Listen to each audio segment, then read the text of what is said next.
Pessoal, boa noite, né? Sou Danilo Pestana, como o Vika apresentou aí. Fazer aqui também a descrição. Sou um homem de 34 anos, usando barba, cabelo raspado, careca, né? Usando óculos, uma camisa da cor branca e no fundo aqui tem livros, uma estante, plantas, quadros, né? Queria agradecer à Fundação Perseu Abramo pelo convite, agradecer a Aninha, a Vika, que está aqui, ao Halley, Raul, a todo o time. Dizer que é uma grande satisfação poder fazer essa troca com vocês hoje. E feliz de estar aqui também, podendo fazer esse curso que eu já vi que já passou tantos profissionais muito bons, né? Então, profissionais que eu admiro. Então, é um grande privilégio.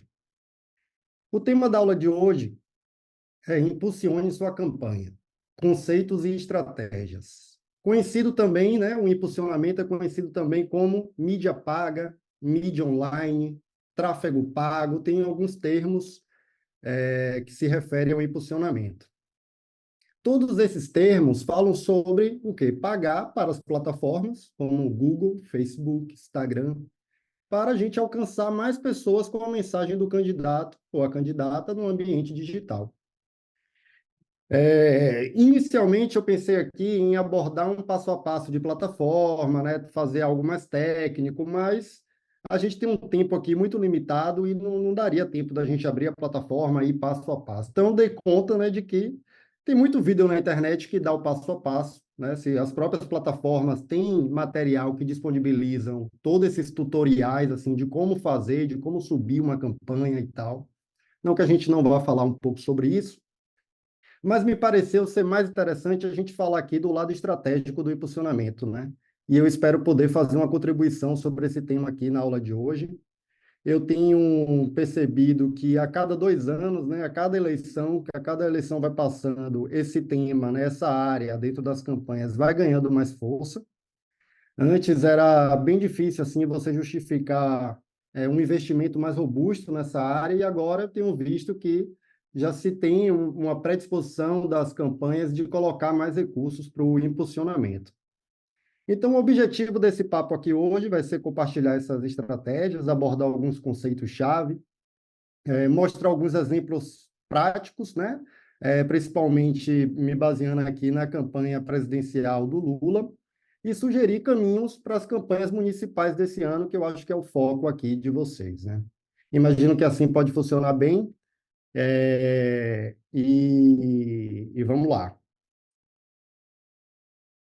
O primeiro conceito geral que eu trago aqui é a ideia do eleitor datificado, né? É o eleitor transformado em dados digitais. Esse é o nosso eleitor que ele pesquisa no Google, ele assiste um vídeo no YouTube, um vídeo de receita, envia para os amigos, que faz compras online, que lê notícias em blogs e sites, que posta uma selfie no Instagram, que curte posts de marcas, que posta uma foto do seu casamento, que entra num grupo do Facebook, enfim, né, toda essa dinâmica que a gente conhece. Ou seja, tudo isso que esses eleitores fazem, né, que essas pessoas fazem, que a gente faz no ambiente digital, transformam, né, em prática em produtores diários de dados, de informações. E esses dados, essas informações, alimentam diversos sistemas de captação, né, de informação, ainda que nem sempre a gente se dê conta disso. Então, essa produção de dados ocorre de uma maneira muitas vezes sutil, né? Por exemplo, às vezes você está assistindo um Reels ali no seu Instagram, e mesmo que você não tenha clicado, mesmo que você não tenha comentado, curtido, mas só por você ter perdido um pouco de tempo ali, a plataforma já consegue identificar o seu interesse, né? Então, com a ajuda desses algoritmos, todas essas ações cotidianas passaram a ser transformadas em dados e possibilitam aquilo que se convencionou chamar de Big Data, né, de Big Data, que nada mais é do que a capacidade de trabalhar um grande volume de informação com velocidade, com variedade, né, e ser eficaz para a gente testar mensagem para um grupo de eleitor, com determinado segmentação que a gente consegue prever um pouco mais um comportamento social, um comportamento econômico, uma situação econômica ou uma abordagem política. Basicamente, trocando em miúdos, cada ação que o eleitor executa, por exemplo, dentro desse ecossistema do Google ou da Meta, ele vira um input de dado, né? Uma informação, como eu disse.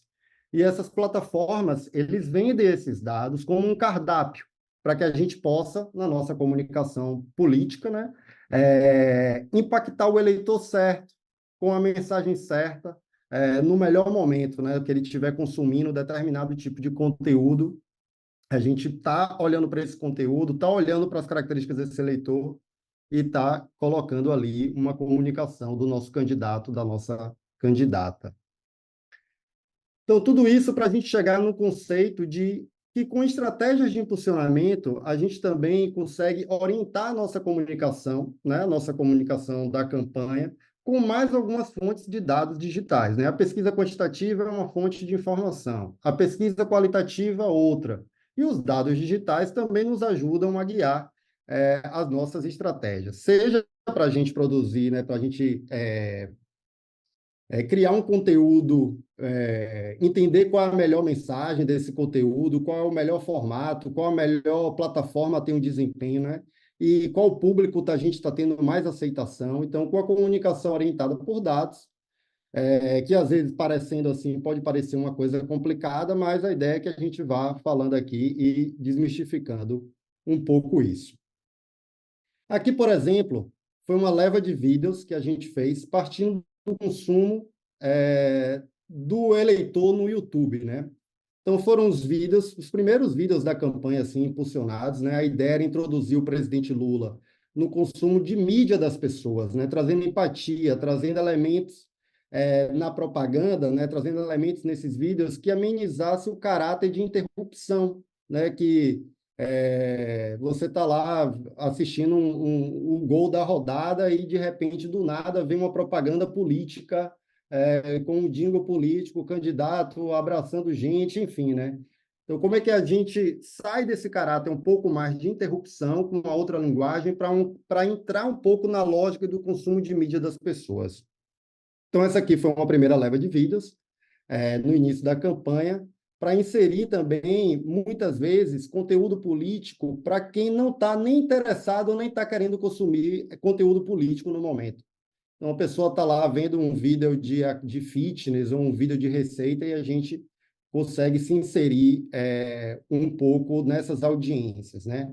E a ideia aqui é começar a formar esses perfis de audiência, que são basicamente um conjunto de pessoas que possuem características similares, né? São pessoas, a própria plataforma consegue agrupar essas pessoas de acordo com seus hábitos, com seus comportamentos e as necessidades que essas pessoas vão, né? Esses dados que essas pessoas vão ao longo da sua jornada na internet, o que elas pesquisam, o que elas consomem, que tipo de conteúdo ela está lendo, e a gente vai entendendo um pouco esse público.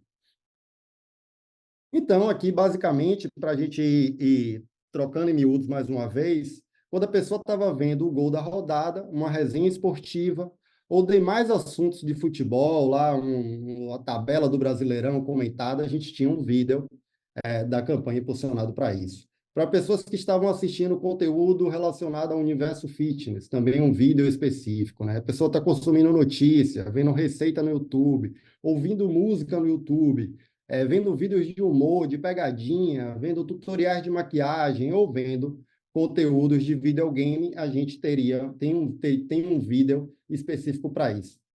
Calma, né? A gente está falando aqui de uma campanha que tem bagagem de produção e a gente vai depois tentar trazer isso um pouco para uma realidade de uma campanha municipal, mas vamos chegar lá. Mas, a princípio, eu vou mostrar aqui um pouco qual é essa ideia da segmentação e vou dar agora, exemplificar com esses dois videozinhos rápidos para a gente entender assim a linguagem.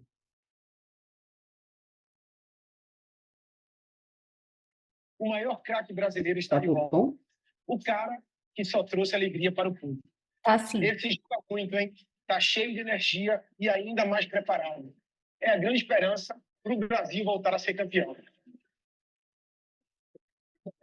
Olha o que ele fez! Olha o que ele fez! Olha o que ele fez! Olha o que ele fez! Olha o que ele fez! Olha o que ele fez! Olha o que ele fez!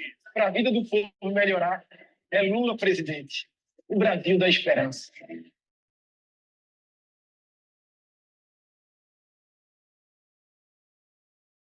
Para alcançar o resultado que você sempre quis em pouco tempo, vou te dar uma dica. Lula presidente. Esse Lula que vocês estão vendo tem mais experiência do que o Lula de 50 anos que ganhou a primeira eleição, com uma energia de 30 anos. E a motivação e o tesão de brigar por esse país pode ficar certo que nós iremos recuperar o Brasil. Para um país forte, é Lula presidente, o Brasil da esperança. Então, é importante a gente analisar aqui também a questão dos 5 segundos, né? Que você vê que a pessoa está... todo mundo sabe, quando o vídeo do YouTube começa, tem aqueles 5 segundos para a pessoa poder pular. Então, aqui tomando como exemplo esse vídeo do Lula na academia, a gente percebe que quando chega perto dos 5 segundos, revela a mensagem que é o Lula, né? Então, é algo completamente diferente, inusitado, que a tendência é fazer com que as pessoas evitem pular o vídeo, né? Ter uma melhor performance para um impulsionamento.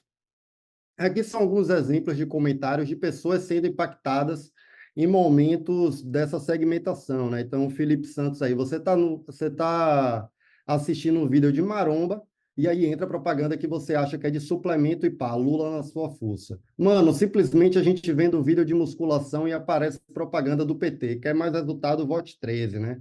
Ou a minha mãe ouvindo música gospel no YouTube, do nada, um anúncio do Lula direcionado aos cristãos.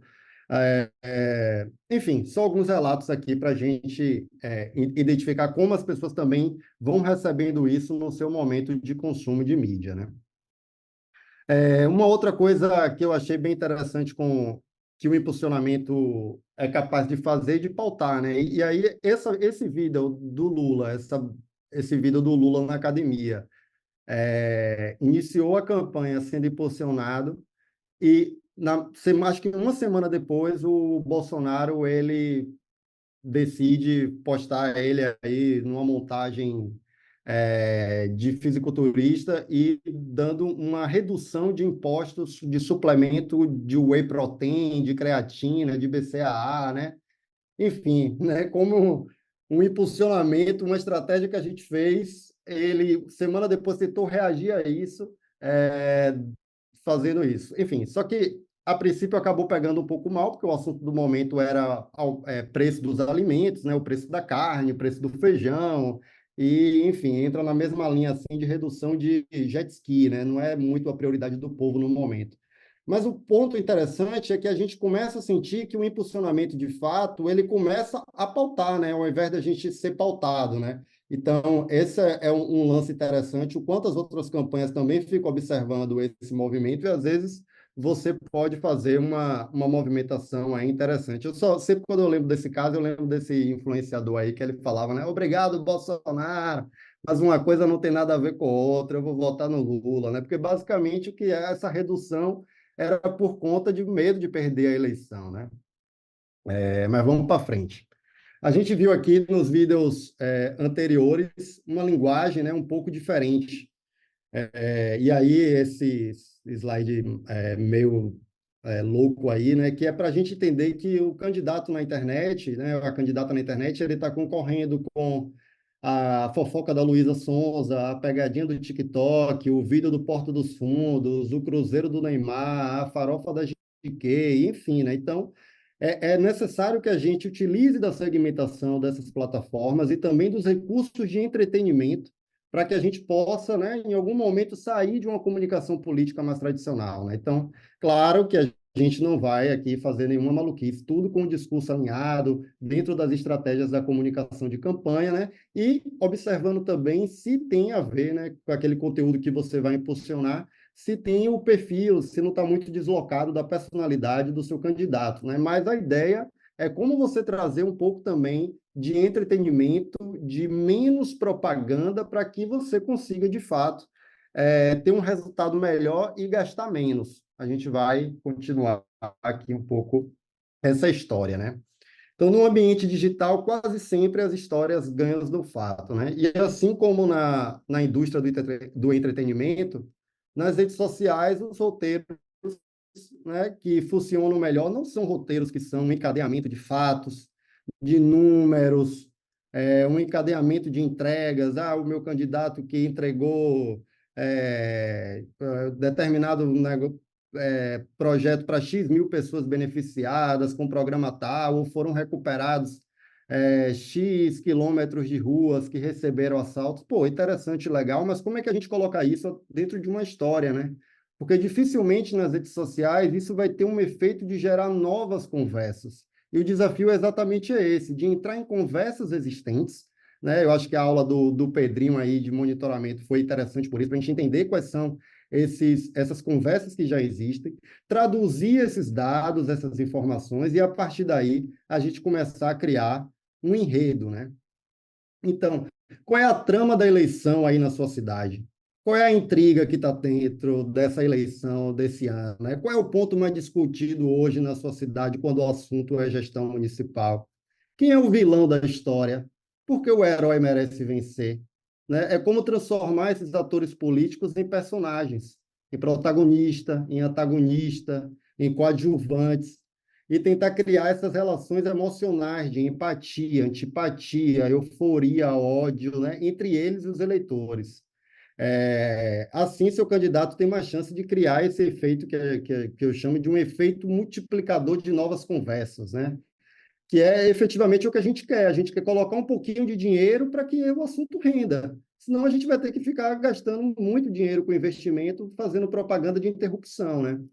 Enfim, né? Eu acho que pensar um pouco a sua campanha, assim, eu acho que eu estava pensando hoje que era assim, não é impulsione seu post, sabe? Mas impulsione sua campanha. Então, como é que você consegue pensar a campanha de uma forma geral para a gente ter um resultado melhor ao fim da linha, né? E eu acho que pensar dessa maneira pode ser um atalho para ter certas economias na mídia. Aqui um exemplo de uma estratégia de jornada do herói, né, do governador Jerônimo Rodrigues, aqui só para título de exemplo, né? Então, para cada fase dessa, em vermelho e laranja aí, tinha um texto que detalha todo o enredo, é, inicia apresentando ali o mundo comum do candidato, né, apresentando o protagonista dessa história, um baiano nascido numa pequena cidade do interior da Bahia, em Aiquara. Ele então investe em educação, faz seu mestrado, vira professor, a partir daí vai para a capital, tem um encontro com outras pessoas e por aí vai desenrolando toda a trama, né? E, enfim, quem quiser pesquisar um pouco mais sobre Jornada do Herói, pesquisa na internet. Mas, enfim, a ideia é como eu vou pensar completamente a minha história que eu quero contar na minha campanha, e aí meus posts vão virando um pouco de episódios de cada um desse momento, e a gente vai evoluir um pouco nisso ainda mais na frente. Então, temos aqui, no caso do impulsionamento, uma mudança de paradigma na hora de produzir e de veicular as peças dessa história, né? As peças dessa trama, né? Saindo de uma lógica de uma mensagem mais genérica e abrangente, que fala com todo mundo, que busca alcançar o maior número de pessoas possível, com uma certa frequência de impactos, para um modelo que o foco está na personalização, que é buscar extrair o máximo do que se chama da economia da atenção, né? Cada centavo investido na campanha não pode ser desperdiçado. E é onde você precisa se esforçar um pouco mais para obter engajamento e fazer com que mais pessoas conversem sobre o seu conteúdo. Então, mensagens personalizadas, criação de inúmeras peças, um foco em engajamento e repercussão, e estar atento a esses ciclos, né? A essas narrativas que se retroalimentam a cada momento que você vai colocando. Trazendo aqui de novo a história da campanha do Lula, toda essa história se iniciou com o filme Dois Lados, né? Essa peça que funcionou como uma espécie de trailer e trazia toda a trama aí, né? Trazia o conflito que seria desenvolvido ao longo da campanha, já dizia ali quem era o herói, já dizia quem era o vilão e por que quem é que merecia vencer essa história.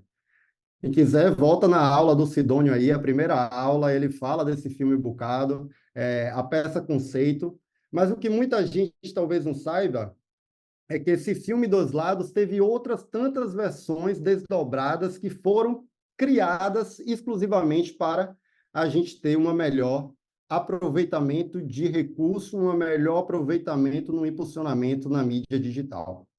Então, teve mensagens personalizadas, imagens editadas e todo um trabalho de semiótica mesmo para que a gente pudesse extrair o melhor resultado para cada grupo de eleitor que a gente desejava impactar.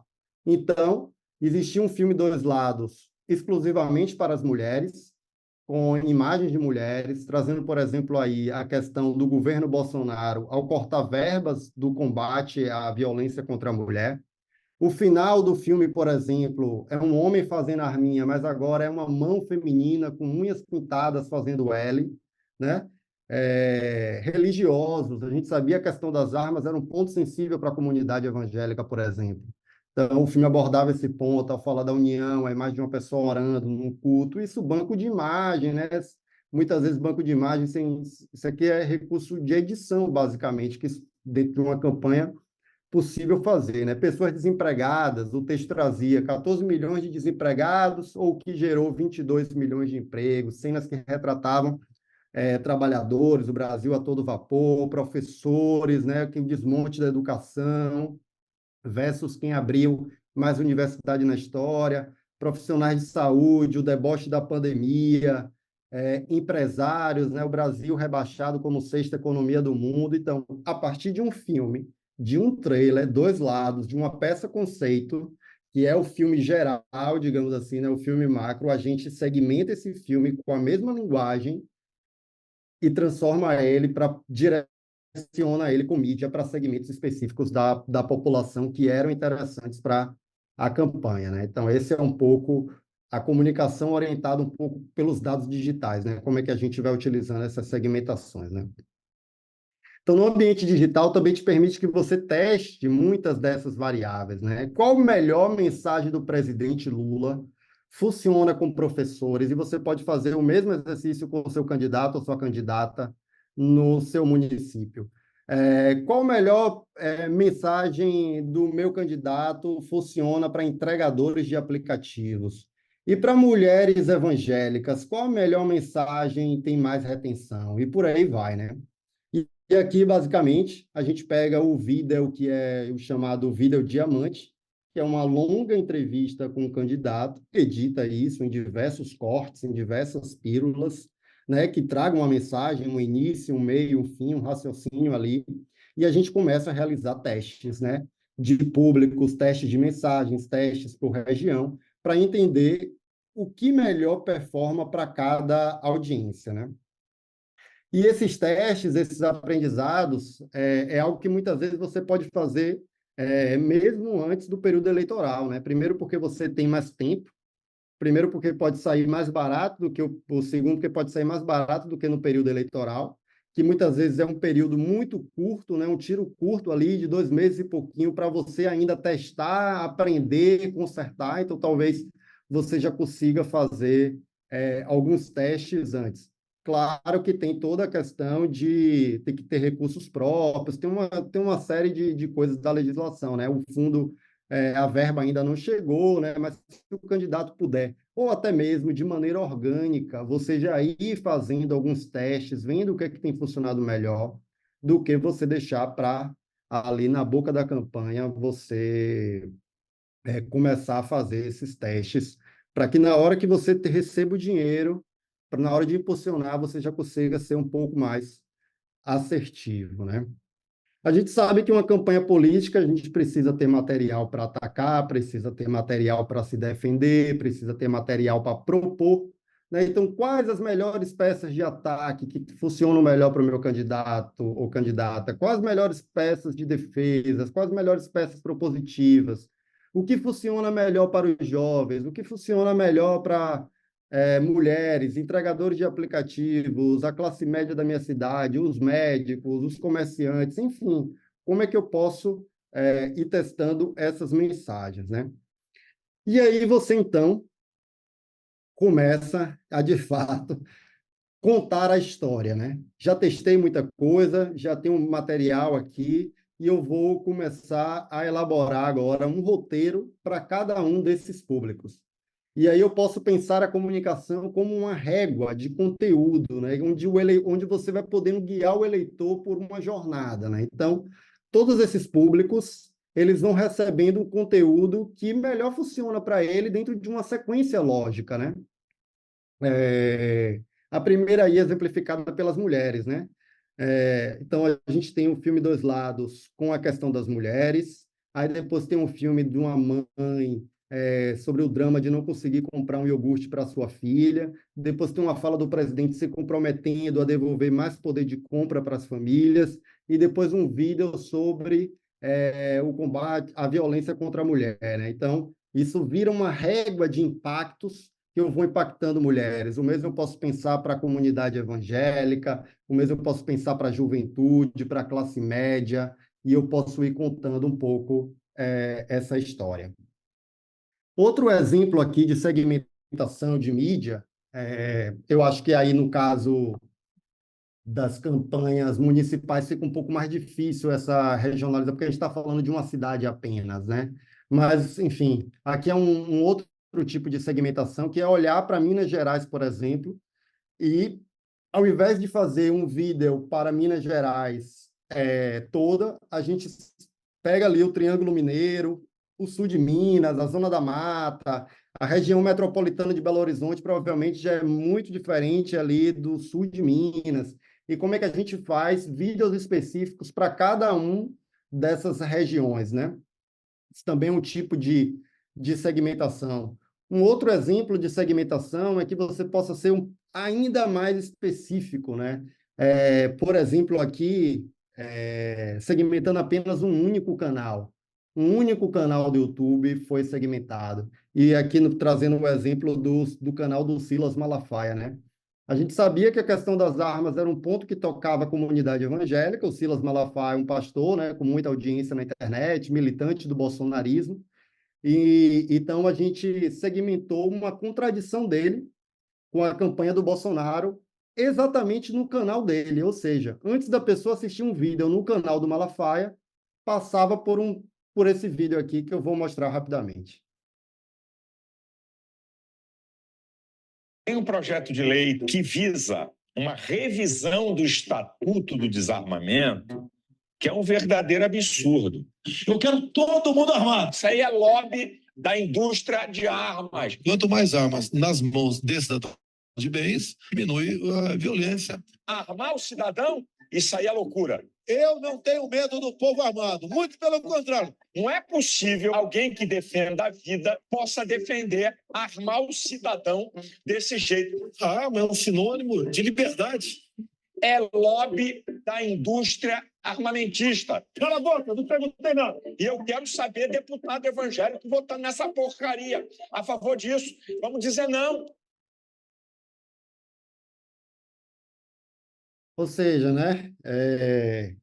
Enfim, você segmentou, você criou um vídeo por celular, edição simples, segmentou apenas um único canal, o que significa que o investimento é muito baixo, e isso pauta Folha de São Paulo, Metrópolis, UOL, o Silas Malafaia vem e volta falando por cima desse vídeo, que ele realmente não é contra a favor da...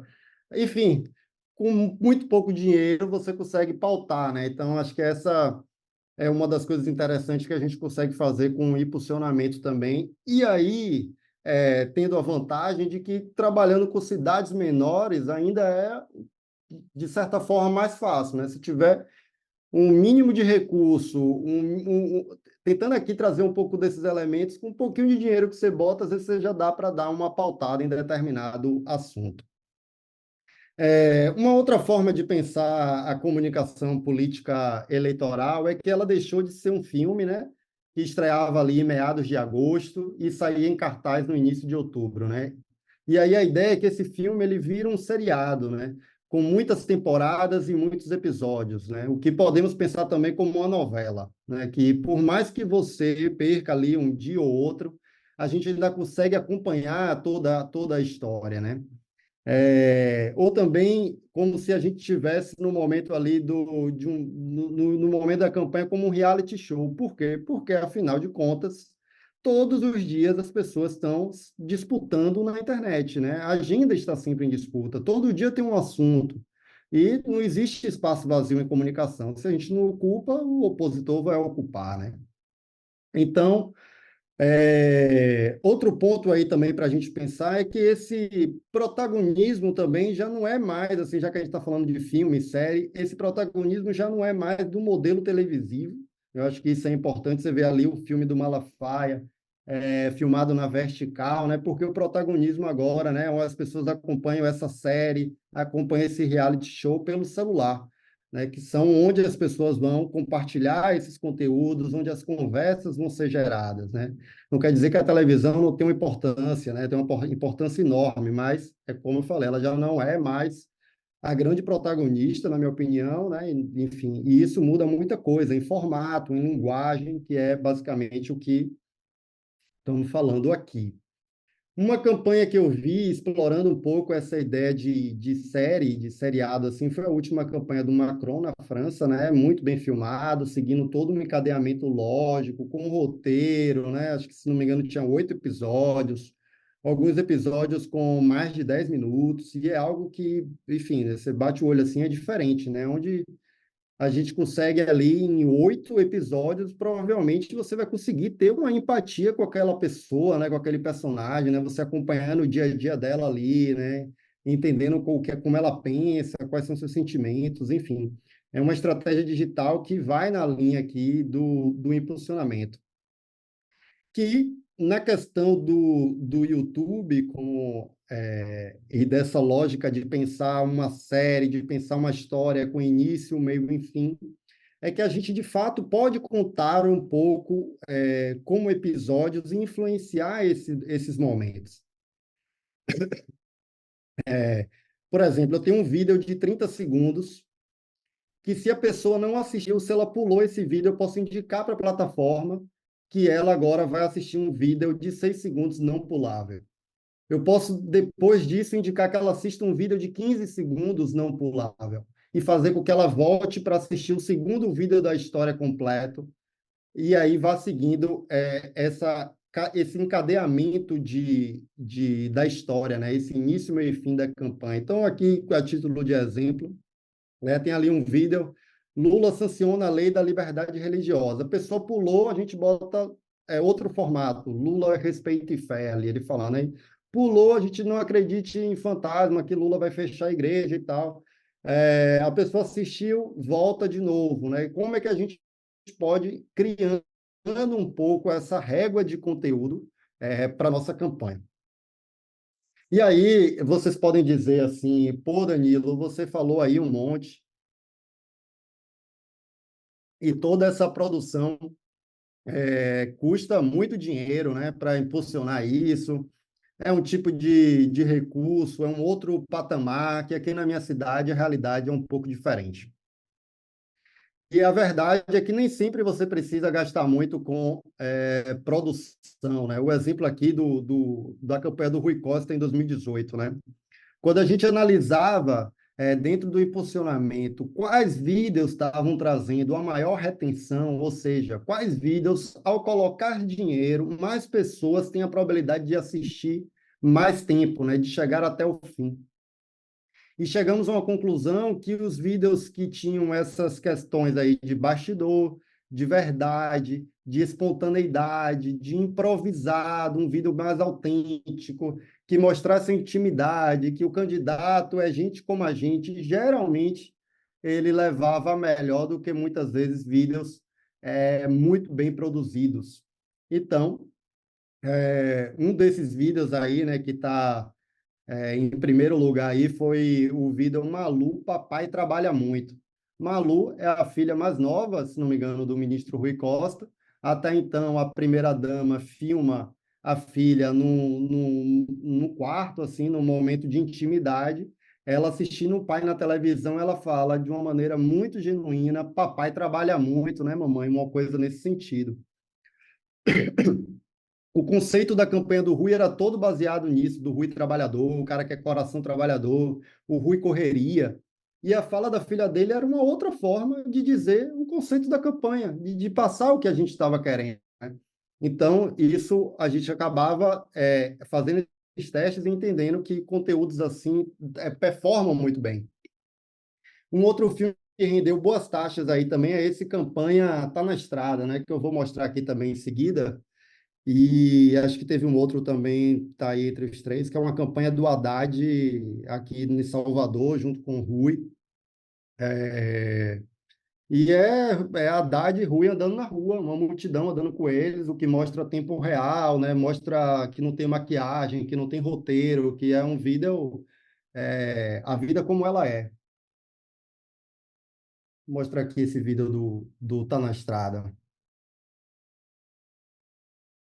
Começando mais uma correria. E agora, iniciando pela cidade de Tapetinga. Vocês querem sentir como é a correria, o calor humano? Então vamos nos acompanhar aqui para ver como é a chegada da correria aqui em Tapetinga. Vamos lá?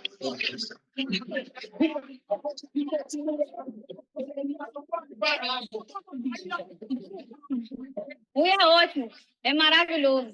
Quando ele chegar aqui, eu vou encher de beijos e abraços. Trouxe UPA, SAMU para Itapetinga, trouxe hospitais, trouxe ambulância. O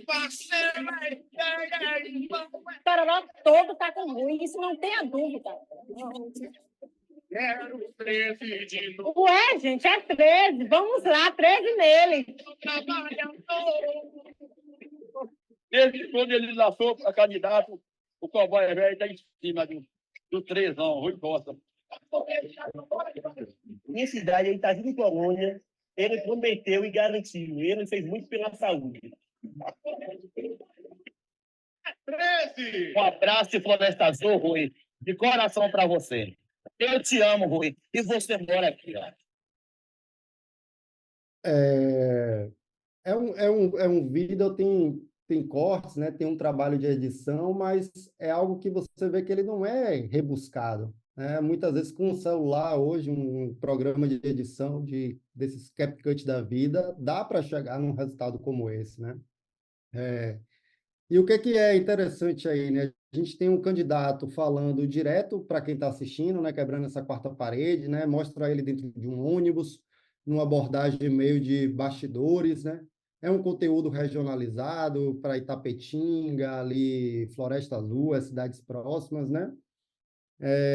Onde o povo se reconhece nas imagens, as pessoas veem outras pessoas conhecidas.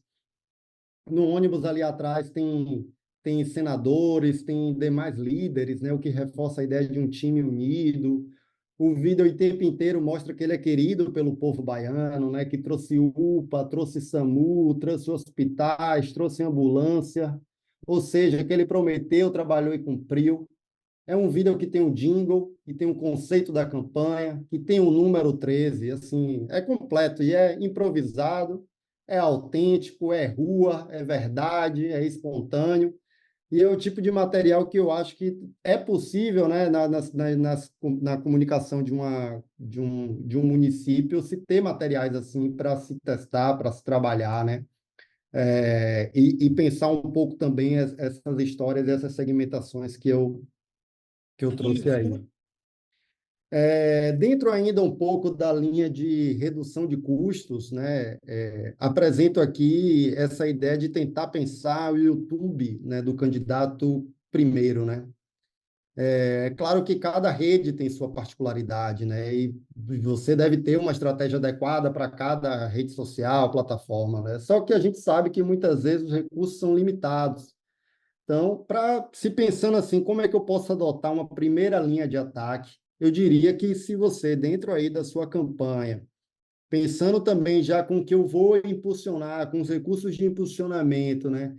Eu imagino que se você pense o YouTube do candidato primeiro, é bem provável que você consiga sair na frente em presença digital, por ser mais fácil também alimentar as outras redes, né?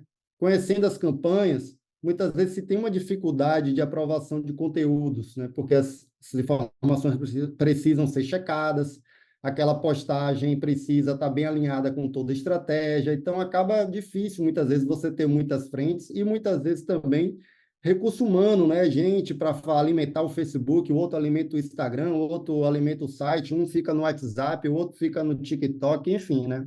Então, nesse sentido, pensando em YouTube primeiro, você tem um acervo de material audiovisual que ele pode ser desdobrado para alimentar essas outras frentes de presença digital do seu candidato, né? Com um material bem feito, a ideia é que você tenha diversos aproveitamentos, né? Como um vídeo produzido para o YouTube, você pode cortar ele na vertical e postar no Stories, no Reels, no TikTok, no YouTube Shorts. Você pode fazer uma edição mais quadrada, postar esse vídeo no Instagram, no Facebook, no Twitter, né? Então, esse vídeo que você faz pensando primeiro para o YouTube também pode ser aproveitado para uma lista de e-mails, pode ser encaminhado nos seus grupos, listas, comunidades aí de WhatsApp. Então, você pode pegar o vídeo e postar no site do candidato, né? A depender o áudio desse vídeo, pode ser exportado, virar uma pílula ali para você mandar como áudio pelo Zap. Se for um vídeo maior, você pode usar o áudio como um material de podcast. Então, esses materiais, assim, servem como acervo de captação, né? De você produziu para o YouTube, você tem material captado já, né? Que se na sua cidade tiver aí programa de televisão, comercial, etc., ou programa de rádio, muitas vezes essa captação que você vê utilizando ao longo de todo esse período vai servir também para até mesmo para esses meios mais offline. Mas, mais uma vez aqui, eu estou falando de se você tem poucos recursos, né, financeiros e humanos. Se você tiver aí um time para cada rede, como produzir, claro que acaba funcionando melhor, né? E aí, falando um pouco sobre o YouTube, né, esses motivos, né, dessa estratégia também têm total relação com o impulsionamento, né, com a mídia, né? O primeiro motivo é realmente sobre a eficiência financeira, né? Diferente de plataformas como a Meta, aí do Facebook, do Instagram, o YouTube realiza uma cobrança de visualização apenas para quem viu 30 segundos desse conteúdo ou o conteúdo inteiro, se ele for menor do que 30, né? Então, no Facebook, Instagram, às vezes ele te cobra, né, o que é uma métrica, acho que TrueView, similar a isso do YouTube, só que pela metade desse tempo. Então,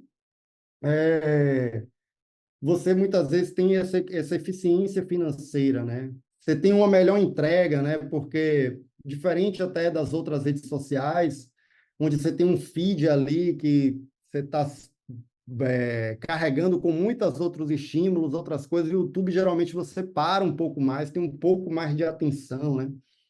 Fora a questão da veiculação na televisão, né? Que hoje, se você pegar aí a televisão mais barata vendida no Magazine Luiza, ela já é uma televisão smart, né? No controle dessa televisão já tem um botão do YouTube, né? Então, tem uma recomendação também de que você configure campanhas, né? Onde elas sejam priorizadas para aparecer nas Smart TVs, né?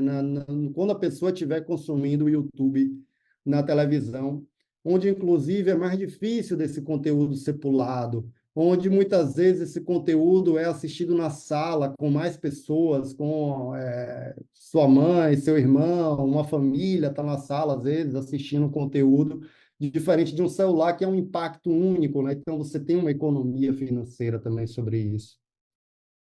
Tem a questão também da segmentação, né? Que muitas vezes tem segmentações que você consegue ser um pouco melhor, né? A Meta, depois de todos esses processos de política aí, de Cambridge Analytica, elas foi restringindo mais, e é certo que restringe mesmo, né? Mas foi restringindo mais, impondo algumas limitações na plataforma e foi ficando um pouco mais difícil, assim. O YouTube, né, por fim, é o segundo maior buscador do Brasil, né? Ele só perde para o próprio Google, né? Então, o YouTube hoje, se você colocar assim em termos de audiência, ele provavelmente é mais visto do que muitas televisões de emissoras de TV abertas juntas, né? Então, esse é uma das coisas de se pensar assim o conteúdo primeiro para o YouTube, né? Então, foi com esse foco que a Folha de São Paulo aí chamou, né, a eleição do vídeo, né, que a gente conseguiu quebrar a hegemonia de Bolsonaro nas redes sociais, né? E o desempenho dos vídeos acaba puxando também outras métricas e de outras redes, né? Então, em pouco tempo aí a Folha fez esse levantamento, Lula chegou a ter 20 milhões de visualizações a mais do que Bolsonaro, né? O Observatório das Eleições publicou aí que a campanha do Lula publicou 8 vezes a mais do que Bolsonaro no YouTube e bateu quase 3 vezes as suas visualizações em uma semana, né? Então é interessante, né? E mais uma vez, pensar conteúdo para o YouTube dá para pensar conteúdo autêntico, bastidor, improvisado, só precisa ter uma boa mensagem, né? Enfim, né? Essa que é a ideia aqui. Ao final do período eleitoral, a gente alcançou aí com essa estratégia algo de 108 milhões de pessoas únicas, né? Cada brasileiro impactado em média 16 vezes, chegou em mais da metade da população brasileira, representou 89% da população do YouTube no Brasil e 70% de todo o eleitorado, né? A base do TSE. E aqui, já entrando aqui um pouco nos momentos finais, uma outra estratégia que não podia deixar de falar é sobre os links patrocinados, né? Que, rapidamente, para link patrocinado, para quem não conhece o termo, mas provavelmente já viu isso, é aquele resultado que aparece logo depois de fazer uma pesquisa no Google, né? Ou seja, é um excelente recurso para você desmentir uma fake news, para você dar mais destaque em alguma proposta, para você conseguir mais audiência para uma notícia no site do seu candidato, né? São inúmeras possibilidades que você tem com um link patrocinado, né? Então, tem a questão aí das fake news, né? A gente identificava o que estava rolando, e aí eu volto lá na aula do monitoramento, né? Você consegue identificar o que as pessoas estão buscando, acho que Google Trends, enfim, né? E aí a pessoa, ao pesquisar Lula vai acabar com o Pix, recebia a mensagem, Lula jamais seria contra o Pix, não vai... você joga para a verdade, né? Você joga para a história, para os dados que você tem da sua campanha, né?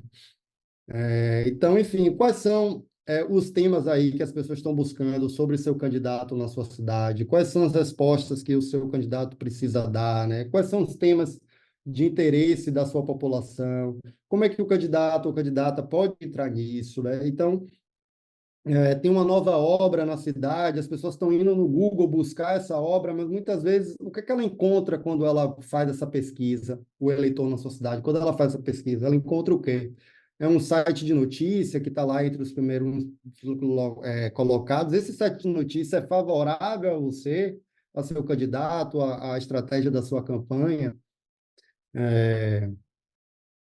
Aqui são alguns outros exemplos do que a gente fazia basicamente com fake news. Eu acho que é interessante pensar. Muita gente pergunta, né, como lidar com fake news na minha campanha, né? Essa é uma forma uma das formas, né? Esse era um trabalho que era feito em conjunto com a equipe do Verdade na Rede, um site. Então, toda fake news que era encontrada, a gente gerava um link patrocinado, uma busca no Google que jogava para a verdade e desmentia a fake news. A fake news do Lula com a Suzane von Richthofen, a fake news do PCC, fake news do Gustavo Gaia, fake news de que Lula desistiu de ser candidato, né? E por aí vai. E você não deixa que a pessoa vá para o Google, pesquise isso e caia na fake news, né? Você consegue ali equilibrar um pouco aonde a audiência vai cair. Outra forma utilizada aí pelos links patrocinados era quando você identifica algum pico de busca, né? Por exemplo, né, o horário da entrevista do Lula no Jornal Nacional, né? Então, o seu candidato aí vai ter um debate na cidade. Será que as pessoas vão pesquisar que horas é o debate? Vai ser um debate na rádio, uma entrevista na rádio, vai ser na televisão? Então, a partir daí, você consegue comprar essas palavras, né, relacionadas ao debate, o nome do meu candidato ou candidata, mais o nome da cidade.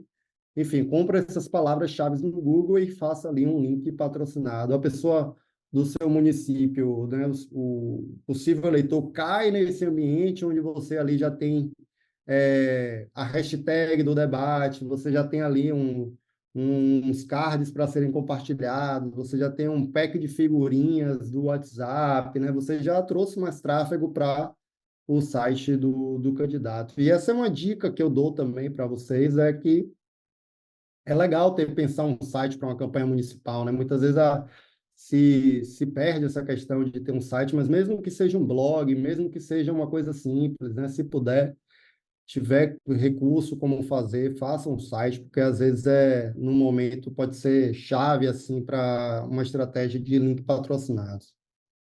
Um outro conceito aqui importante é entender a questão de campanha, né? Entender essa lógica do impulsionamento como de uma campanha permanente.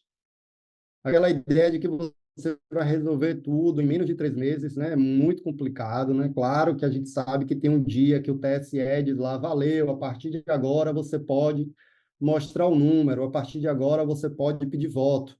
É nesse momento que vai entrar as equipes de televisão, se tiver aí na sua cidade, de rádio, toda a comunicação de impressa, né? De santinha, um adesivo, bandeira. É o momento que vai se intensificar as ruas, que vai começar o debate, né? Tudo isso nesse intervalo de agosto a outubro. Mas, teoricamente, na internet, a ideia é que toda essa infraestrutura já deveria estar sendo montada previamente, né? Sendo esse momento apenas para você intensificar a estratégia, né? Que você já traçou há mais tempo. Então, quando o candidato consegue algum recurso próprio, você pode ir tentando, né? E se você não tiver